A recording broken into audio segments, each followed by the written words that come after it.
नमस्कार विद्यार्थी मित्रों। धोरण 9 विषय हिंदी।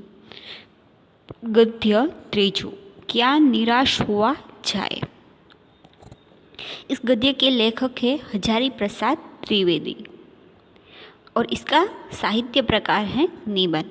सबसे पहले हम हजारी प्रसाद द्विवेदी का परिचय करेंगे। आचार्य हजारी प्रसाद द्विवेदी का जन्म बलिया उत्तर प्रदेश जिले के दुबे का छपरा नामक गांव में हुआ था। पारिवारिक परंपरा अनुसार संस्कृत का अध्ययन शुरू करके उन्होंने हिंदू काशी विश्वविद्यालय से ज्योतिषाचार्य की परीक्षा उत्तीर्ण की। गुरुदेव रविंद्रनाथ के आश्रम में 1940 से 1950 तक हिंदी भवन के निर्देशक रहे। तब पश्चात काशी हिंदू विश्वविद्यालय वाराणसी एवं पंजाब विश्वविद्यालय चंडीगढ़ में हिंदी विभाग के प्रोफेसर तथा अध्यक्ष पद पर कार्य किया। भारत सरकार ने उन्हें पद्म भूषण की उपाधि से सम्मानित किया। हिंदी साहित्य जगत में द्विवेदी जी एक निबंधकार, उपन्यासकार, समालोचक तथा शोधकर्ता, इतिहासकार के रूप में प्रचलित है। अशोक के फूल, विचार प्रवाह, कूटज, कल्पलता आदि निबंध संग्रह और बाण भट्ट की आत्मकथा, पुनर्वाह, चारुचंद्र लेख, अनामदास का पोथा, यह उपन्यास तथा कबीर, सूरदास, हिंदी साहित्य का आदिकाल, साहित्य सहचर, हिंदी साहित्य उद्भव और विकास आदि आलोचन तथा इतिहास ग्रंथ है। प्रस्तुत निबंध में द्विवेदी जी ने बताया है कि तत्कालीन भारतीय समाज में व्याप्त अनाचार केवल बाह्य स्तर पर है। वास्तव में आज भी लोग में मानवीय मूल्यों के प्रति आस्था कायम है। आचार्य हजारी प्रसाद द्विवेदी हिंदी के श्रेष्ठ निबंधकार थे। इस निबंध में उन्होंने बताया है कि आज हमारे समाज में अनेक बुराइयां आ गई हैं। झूठ, बेईमानी, धोखेबाजी, भ्रष्टाचार आदि घटनाओं से अखबार भरे रहे हैं। लेकिन इसका यह अर्थ नहीं है कि समाज में अच्छी बातें नहीं होती। समाज में आज भी अच्छे तत्व है, इसलिए हमें निराश नहीं होना चाहिए। विद्यार्थी मित्रों, આપણે આ પાઠનો અભ્યાસ હિન્દી અને ગુજરાતી બંને ભાષામાં કરીશું। मेरा मन कभी कभी बैठ जाता है। समाचार पत्र में ठगी, डकैती, चोरी, तस्करी और भ्रष्टाचार के समाचार भरे रहते हैं। आरोप प्रत्यारोप का कुछ ऐसा वातावरण बन गया है कि लगता है देश में कोई ईमानदार आदमी ही नहीं रह गया। हर व्यक्ति संदेश की दृष्टि से देखा जा रहा है। जो जितने ऊंचे पद पर है उनमें उतने ही अधिक दोष दिखाए जाते हैं। आचार्य हजारी प्रसाद कहते हैं कि कभी कभी मेरा मन बैठ जाता है। मन बैठ जाना यह एक मुहावरा है जिसका अर्थ है उदास हो जाना। आचार्य हजारी प्रसाद कहते हैं कि आज हमारे देश में चोरी, डकैती, तस्करी, भ्रष्टाचार जैसे समाचार से सारा अखबार भरा रहता है। राजनीतिक दल में भी लोग एक दूसरे पर आरोप प्रत्यारोप लगाते हैं। ऐसा लगता है कि देश में कोई भी ईमानदार नहीं रह रहा। लोग हर व्यक्ति पर संदेह की दृष्टि से देखते हैं। जो जितने ऊंचे पद पर है उनमें उतने ही अधिक दोष दिखाए जाते हैं। सब अपने अपने स्वार्थ में लिप्त है। विद्यार्थी मित्रों, અહીં આચાર્ય હજારી પ્રસાદ કહે છે કે મારું મન આજકાલ ઉદાસ છે। સમાચાર પત્રોમાં ચોરી, લૂંટફાટ, ભ્રષ્ટાચાર વગેરેથી ભર્યા રહે છે। આજે દેશનું વાતાવરણ જ એવું બની ગયું છે કે લોકો એકબીજા ઉપર આરોપ પ્રત્યારોપ કરે છે। દેશમાં કોઈ ઈમાનદાર વ્યક્તિ રહ્યું જ નથી. જાણે આપણને એવું લાગે છે. દરેક વ્યક્તિ એકબીજાને શંકાની દ્રષ્ટિથી જોવે છે. જે વ્યક્તિ જેટલા ઊંચા પદ પર હોય, લોકો તેમાં જ એટલા વધારે દોષ કાઢે છે. अब बहुत बड़े आदमी ने मुझे एक बार कहा था कि इस समय सुखी वही है जो कुछ नहीं करता. जो कुछ भी नहीं करता उसमें लोग दोष खोजने लगेंगे. उसके सारे गुण भुला दिए जाएंगे. दोष को बढ़ा चढ़ा कर दिखाए जाने लगेंगे. दोष किस में नहीं होते. यदि कारण है कि हर आदमी दोष अधिक दिख रहा है, गुणी कम या बिल्कुल ही नहीं. स्थिति अगर ऐसी है तो निश्चित ही चिंता का विषय है. यहाँ पर कहा गया है कि इस समय सुखी वही है जो कुछ नहीं करता, और जो कुछ नहीं करेगा लोग उसमें भी दोष खोजने लगेंगे.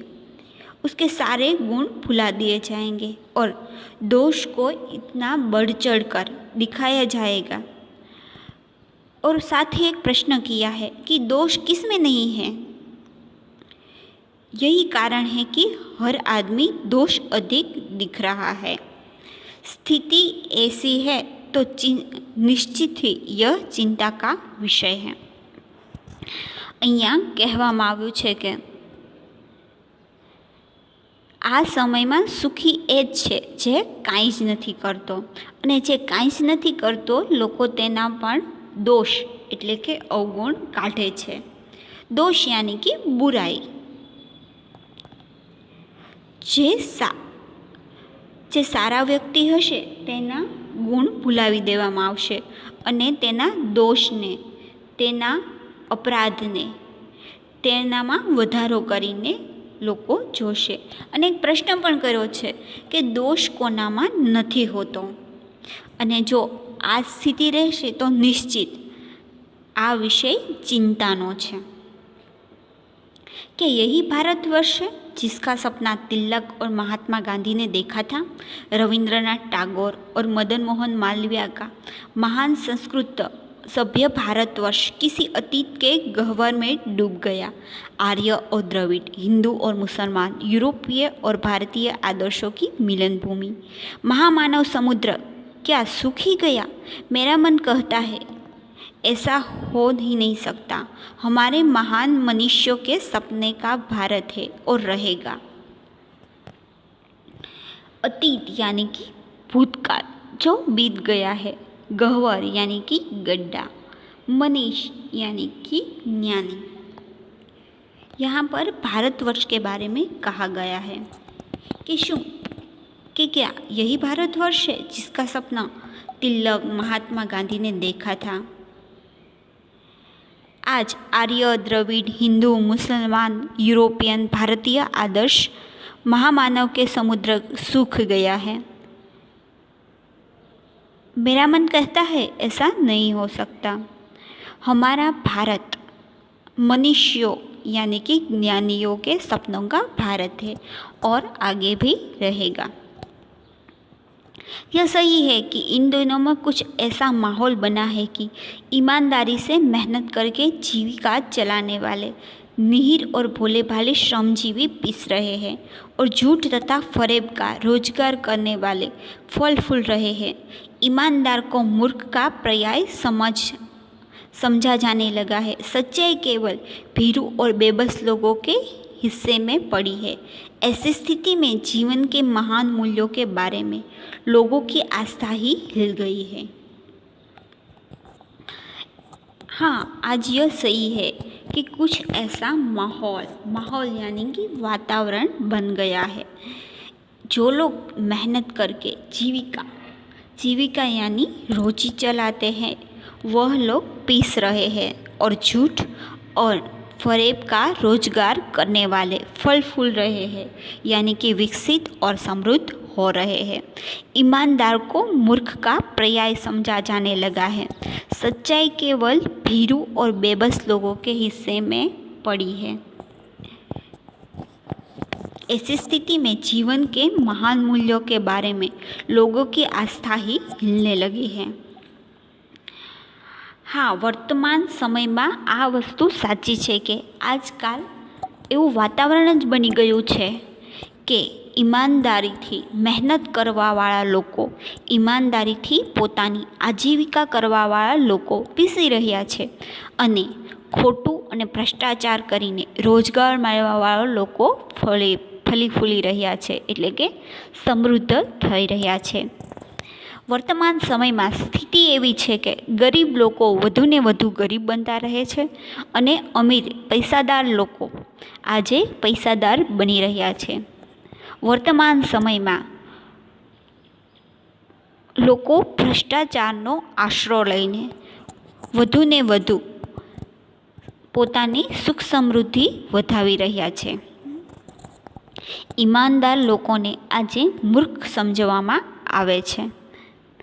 આવી સ્થિતિમાં જીવનના જે મહાન મૂલ્ય છે એના પ્રત્યેની આસ્થા લોકોની ડગમગાવા લાગી છે. परंतु ऊपर ऊपर जो कुछ दिख दे रहा है वह बहुत ही हाल की मनुष्य निर्मित नीतियों की त्रुटि की देन है.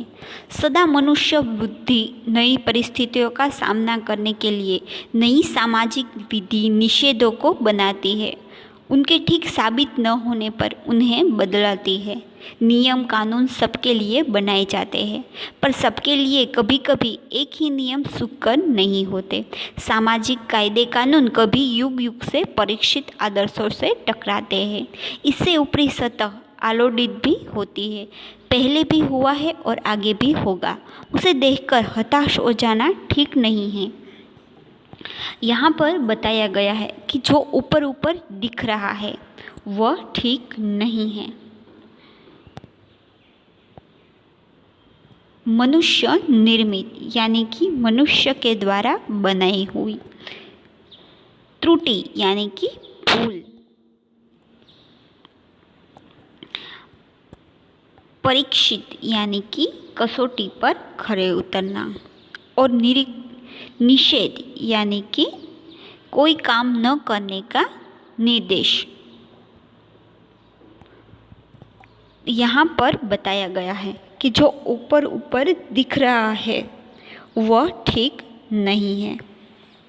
हाँ, आज वर्तमान समय में कुछ स्थिति ऐसी है जिसके बारे में हमें सोच विचार करना चाहिए. युग बदल रहा है तो आदर्श भी बदलेंगे. पुराने कायदे कानून की जगह नए कायदे कानून आते हैं, उनमें अंतर तो होता ही. आज की स्थिति में भी कुछ ऐसा ही है. इसमें कुछ नया नहीं है. यह परिवर्तन के बाद भी ऐसा ही होगा. विद्यार्थी मित्रों, यहीं कहेवामां आव्युं छे के वर्तमान समय में जे ऊपर उपरथी आपणे जोई रह्या छीए ते मानव निर्मित એટલે કે મનુષ્યના નિર્મિત દ્વારા બનાવેલી નીતિઓની ભૂલ જ છે. વર્તમાન સમય બદલાઈ રહ્યો છે ત્યારે આદર્શ પણ બદલાય છે. જૂના કાયદા અને કાનૂનની જગ્યાએ નવા કાયદા કાનૂન આવે તો એમાં અંતર તો હશે જ. નવા જમાનાની સ્થિતિ પણ કંઈક એવી જ છે. એમાં કશું નવું હોતું નથી. દરેક પરિવર્તન પછી આવું જ થાય છે. भारतवर्ष ने कभी भी भौगोलिक वस्तुओं के संग्रह को बहुत अधिक महत्व नहीं दिया. उनकी दृष्टि से मनुष्य के भीतर जो महान आंतरिक तत्व स्थिर भाव में बैठा हुआ है वही चरम और परम है. लोभ, मोह, काम, क्रोध आदि विकार मनुष्य के में स्वाभाविक रूप से विद्यमान रहते हैं, पर उन्हें प्रधान शक्ति मान लेना और अपने मन तथा बुद्धि को उन्हीं के इशारे पर छोड़ देना बहुत निष्ठुर आचरण है. भारतवर्ष ने कभी भी उन्हें उचित नहीं माना. उन्हें सदा संयम के बंधन से बांधकर रखने का प्रयत्न किया है, परंतु भूख की उपेक्षा नहीं की जा सकती. बीमार के लिए दवा की उपेक्षा नहीं की जा सकती. गुमराह को ठीक रास्ते पर ले जाने के उपाय की उपेक्षा नहीं की जा सकती. यहाँ पर बताया गया है कि भारतवर्ष ने कभी भी भौतिक वस्तुओं को संग्रह को महत्व नहीं दिया. हमारे यहाँ आध्यात्म को ही महत्व दिया गया है। मनुष्य में लोभ, मोह, काम, क्रोध आदि विकार होते हैं, पर भारत ने इन पर स्वयं रखने पर जोर दिया है।